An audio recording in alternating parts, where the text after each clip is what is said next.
Ito po sa pagpapatuloy po ng ating pagtalakay sa mga kasinungalingan at pandaraya ng bulaang mangangaral na si Willie Santiago, na di umano si kapatid na Soriano nagpapalayas ng miyembrong sumasampalataya, kapatid na Sani.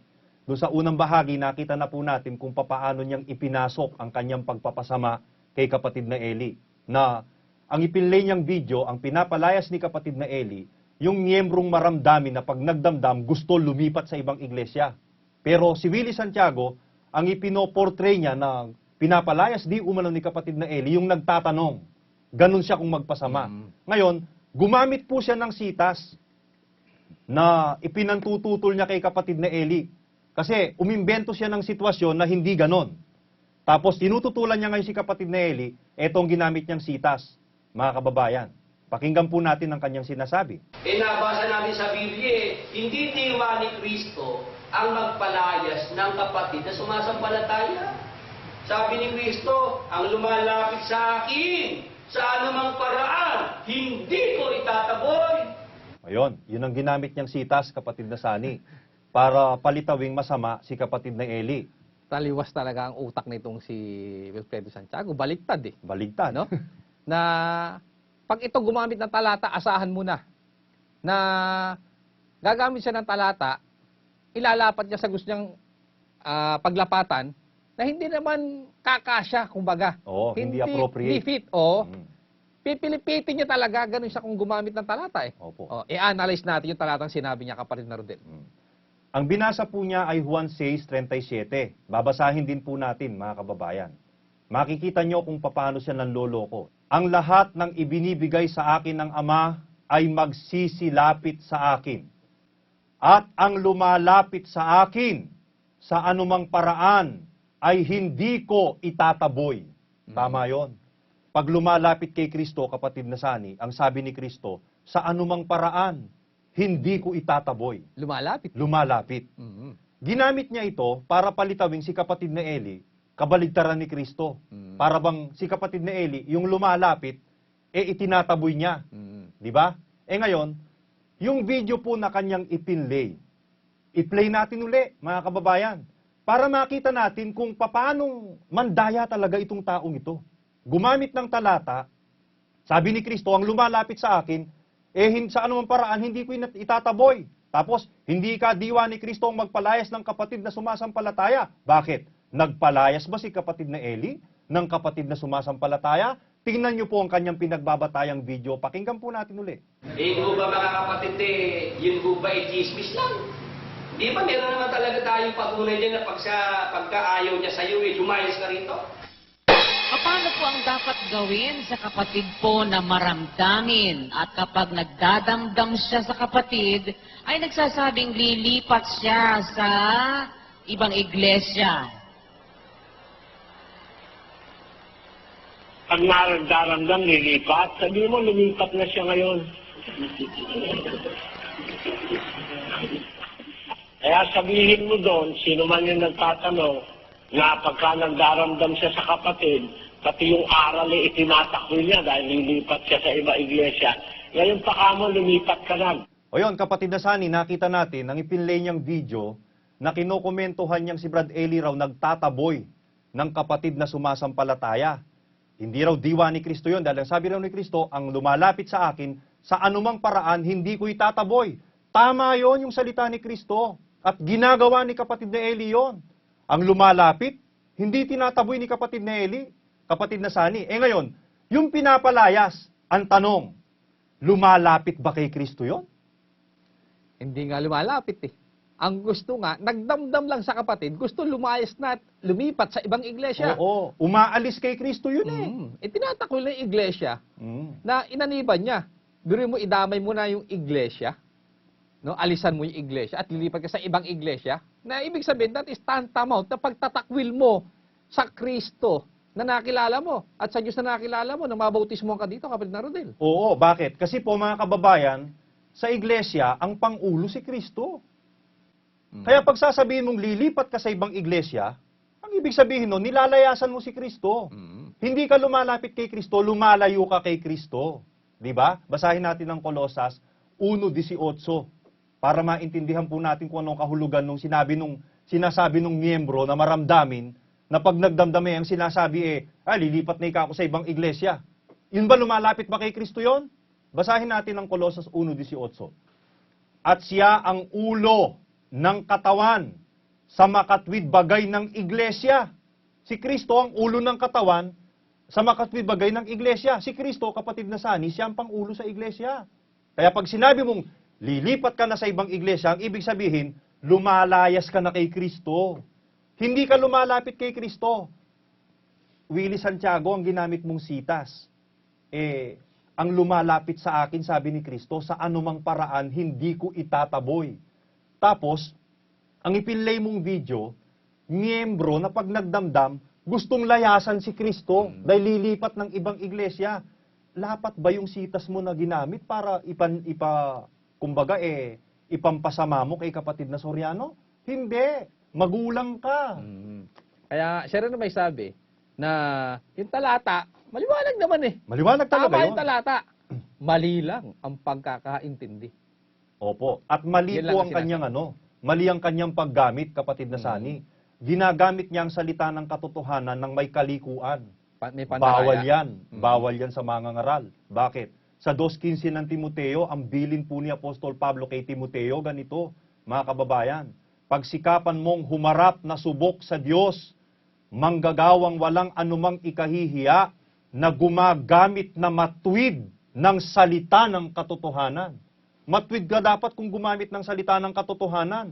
Kahit kaaway mo pa ang kausap mo, gumamit ka ng salita ng Diyos ng matuwid na paggamit. Ikaw hindi ka matuwid kung gumamit Ang sinasabi ng salitang binasa mo, ang lumalapit sa akin, sabi ni Kristo, sa anumang paraan, hindi ko itataboy. Pero ang ipine-play mong video, hindi naman lumalapit kay Kristo. Lumalayas. Iniiwan si Kristo. O kita nyo mga kababayan, ganyan po kasama ang budhi ni Willie Santiago sa pagpapasama sa dating tagapagturo niya na kumupkup sa kanya at nagturo sa kanya. Sayang at hindi mo tinignan yung kabutihan dapat sanang natutunan mo kay kapatid na Soriano. Maraming panahon na napakinggan mo si Brad Eli, napakinggan mo rin naman si kapatid na Daniel kung papaanong gumamit ng salita. Yang ginagawa mo ngayon, talagang hindi mo natutunan kay kapatid na Elian. At salamat naman at bulgar na sinasabi mo na hindi mo natutunan yan kay kapatid na Soriano. Dahil pag sasabihin mong natutunan mo kay kapatid na Eli yan, hindi ka papayag. Dahil walang ganyang pagtuturo ang kapatid na Eli na para ka lang makapagpasama, liko ang paggamit mo ng salita. Ang liwanag nun. Ang pinalalayas ni kapatid na Eli, gusto na kaming layasan. Lilipat na sa ibang iglesia. Ang binasa mong sitas, ang lumalapit hindi tataboy. Tapos ipapanira mo kay kapatid na Eli, unfair ka. Unfair ka. Taktikang makademonyo yung ginagawa mo, Willie Santiago. Mahiya ka sa balat mo kung may natitira pa kahit konti. Yan po mga kababayan, nakita niyo po itong si Wilfredo Santiago na kung gumamit ng talata, binibigyan niya ng sariling pakahulugan at ng kanyang sariling pangunawa. Ang ganda-ganda ng nakasulat sa Biblia, kapatid na Rodel. Ang liwanag, na sinasabi ng ating Panginoon Kristo, ang lahat ng ibinibigay sa akin ng Ama ay magsisilapit sa akin. At ang lumalapit sa akin, sa anumang paraan, ay hindi ko itataboy. Na ito yung talatang ginamit ni Wilfredo Santiago, pinatutunayan niya na si kapatid na Eli, nagtatakwil o pinalalayas. Yung nagtatanong lang. Na sinasabi niya may pananampalataya, siya may sabi nun. Na may pananampalataya raw yung nagtatanong, pinalalayas sa iglesia. Tinatakwil, kapatid na Eli. Pero, hindi totoo yun, kapatid na Rodel. Dahil ang pinalalayas, yung nagtatakwil na sa atin, kapatid na Sani.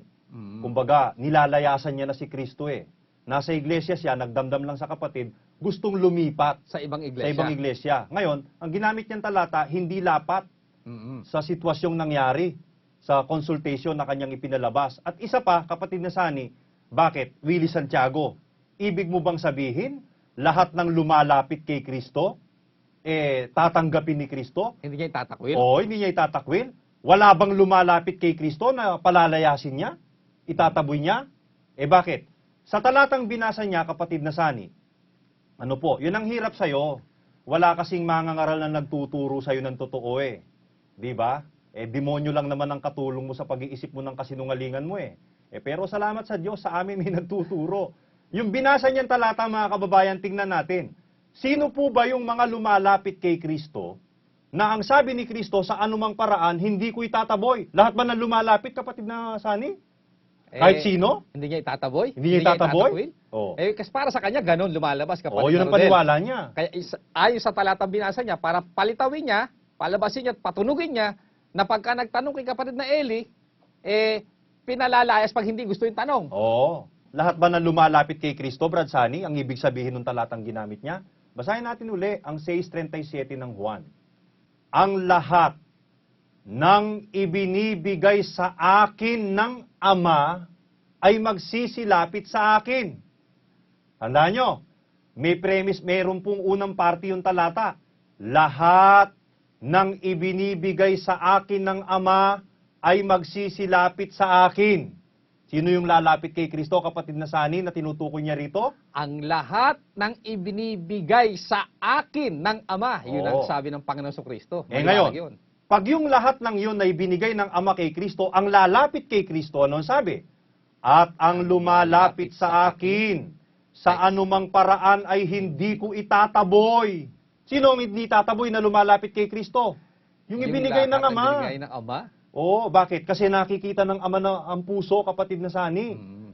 Tiyak na tiyak, pag inilapit ng Ama kay Kristo, sumasampalataya talaga yon. Kapatid na Sani, mananampalataya yon dahil hindi lalapit ng Ama kay Kristo kung hindi mananampalataya. Ngayon, Yun yung hindi itataboy ng ating Panginoon sa Oo. Kristo. Yun yun. yun ang hindi tataboy.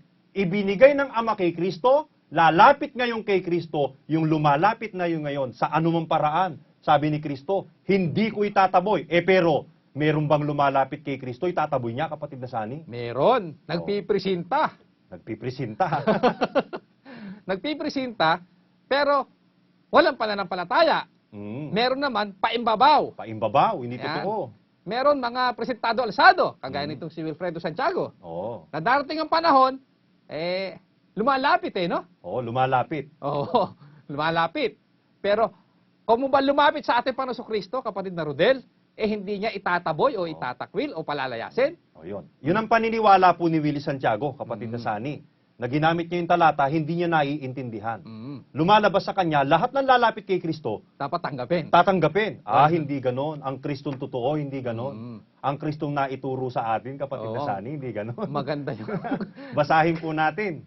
Mateo 7:21 hanggang 23, mga kababayan, ito po ang sinasabi ng Panginoong Kristo.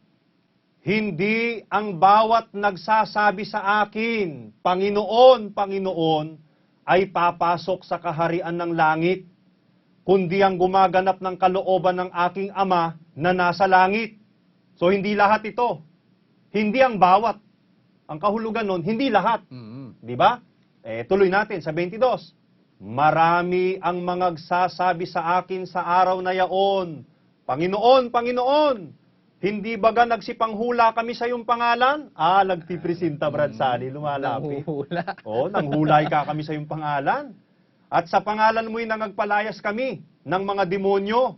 At sa pangalan mo'y nagsigawa kami ng maraming gawang makapangyarihan. Ipinipresenta yung sarili nila, pati yung mga akala nila, accomplishments nila. Oo, yung mga Kapatid na pinagagawa Sani, nila. lumalapit, di ba? Mm. Ngayon, ano sabi ni Kristo? 23.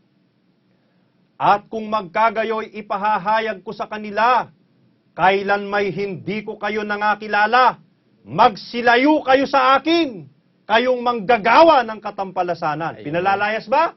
Pinalalayas, kapatid na Rodel. Napakaliwanag. Ang sabi, magsilayo kayo sa akin. Bakit Oo. pinalalayo? Lumalapit! Yan! Lumalapit Oo. Di ba? Sasabihin mo ngayon, ang paniniwala mo pala, lahat na lumalapit hindi itataboy. Isa ka sa mga lalapit.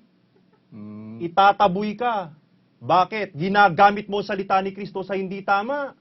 Biro mo, ang nabasa mo ang lumalapit hindi tataboy. Tapos i-apply mo kay kapatid na Eli. Ang pinalalayas ni kapatid na Eli, lumalayas na nga sa amin Ayaw na nga Ayaw na kay Kristo. Ayaw na sa iglesia. Ayaw sa iglesia.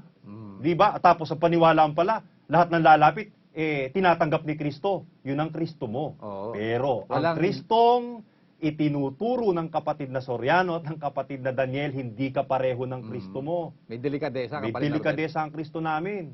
Ang Kristo namin, lalapit ka, paimbabaw. Alam niya yon. Lalapit ka, manggagawa ka ng katampalasanan. Biro mo, nung nasa loob ka ng aming pagsasama-sama, may tutol ka pala, traidor ka.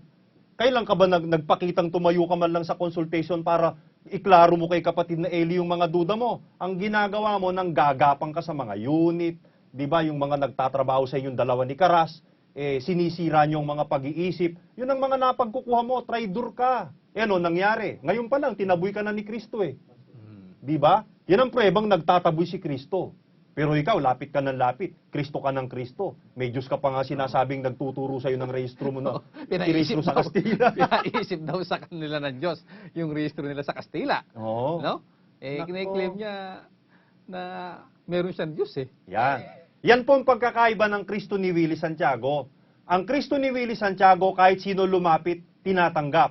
Ang Kristong itinuturo ng kapatid na Soriano at ng kapatid na Daniel, yung Kristo ng Biblia, na siyang may sabi, kahit magpresenta ka, kahit lumapit ka, palalayasin ka kung manggagawa ka ng kasamaan. Ang lumalapit kay Kristo na hindi niya itataboy sa anumang paraan, yung inilapit ng Ama, kapatid na Sani. Yan ang napakaliwanag Yan. at napakaganda kapatid na Rodel na naituro sa atin ng sugong mangangaral na sa Diyos. At dahil Kapatid doon, na salamat kapatid sa na Diyos. Rodel. Yan ang pinagpapasalamat natin sa Diyos. Yan ang wala siya, kapatid Oo. na Rodel. At hindi na siya magkakaroon, kapatid na Sani. Malabo na yun. Dahil sa kanyang matayog na ambisyon na gusto niyang maging tagapangasiwa.